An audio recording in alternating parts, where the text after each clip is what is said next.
ની જનતાને આજની તારીખ આજનો સમય લખી લેવા વિનંતી કરું છું કે જે રાજુભાઈ કરપડાના હાલ થયા છે વિસાવદરની ઇલેક્શન વખતે રાજુભાઈ મજા આવે એવા નિવેદન કરતા હતા, પણ વર્તમાન રાજકીય પરિસ્થિતિ જોતા ઈશુદાનભાઈના પણ હાલ થવાના છે.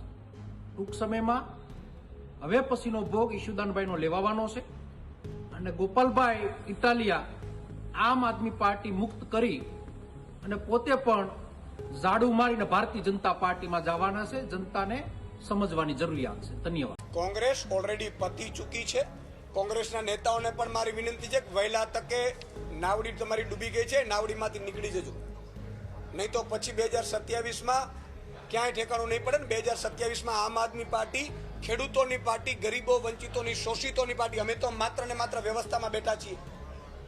અમે કોઈ એમ નથી કહેતા કે અમે સર્વે સર્વા છે, અમે મુખ્યમંત્રીના દીકરા નથી. કોંગ્રેસમાં બધા બેઠા છે, મુખ્યમંત્રીના દીકરાઓ છે. જે કોંગ્રેસના મુખ્યમંત્રીના એના બાપોએ ખેડૂતો પર અત્યાચાર કરેલા છે. અમે સામાન્ય પરિવારમાંથી આવીએ છીએ, અમે લડીએ છીએ. અમારો ડિમોરલાઇઝ કોઈ ના કરે, ડિમોરલાઇઝ ના કરે અમને. અમે લડીએ છીએ, મજબૂતાઈથી લડવાના છીએ.